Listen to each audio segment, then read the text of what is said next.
حضرت ابراهیم علیه السلام غوښتل چې د حضرت محمد صلی الله علیه وسلم د امت دپاره تر قیامت پورې یو شی د مېلمستیا په تور پیش کړي، خو د حضرت ابراهیم علیه السلام او د حضرت محمد صلی الله علیه وسلم په منځ کې ډېر عمر و.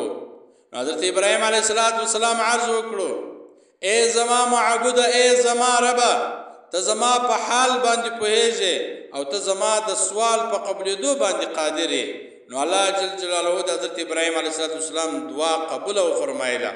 حضرت جبرائیل علیه السلام ته حکم وکړی چې ورسه د جنت څخه یو موټی کافور راوړه. کله چې هغه یو موټی کافور راوړی، حضرت ابراهیم علیه السلام ته ورکړی، ورته ویې ویل: ابو قبیس د غره سر ته وخېزېږه او د اسمان او د مځکې په منځ کې پوکه. نو حضرت ابراهیم علیه السلام چې کله دغه کافور راواخیستی، نو وختی د غره سر ته، نو پویه کړو. کله چې یې پوکړو، نو دغه الله جل جلاله دا کافور د دنیا یو ابل سر ته ورسول، چې کله به هم د دغه کافور ګرز یا هغه کتره چیرې ولوېده، الله ته به الله جل جلاله مالګه پیدا کړه. کله به د غره په سر ولګېده مالګه به سوه، یا به په مځکه ولګېده دا کافور، الله ته به د مالګې کان پیدا سو، جوړ به سولو.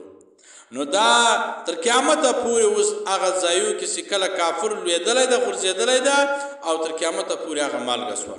په مځکه کې چې څومره مالګه وي، هر ځای چې مالګه وي، هغه ټوله د ابراهیم علیه السلام د مېلمستیا څخه ده.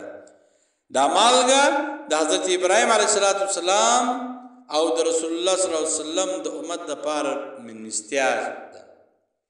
دا بیان په تفسیر روح البیان صفحه نمبر 354 جلد نمبر 15.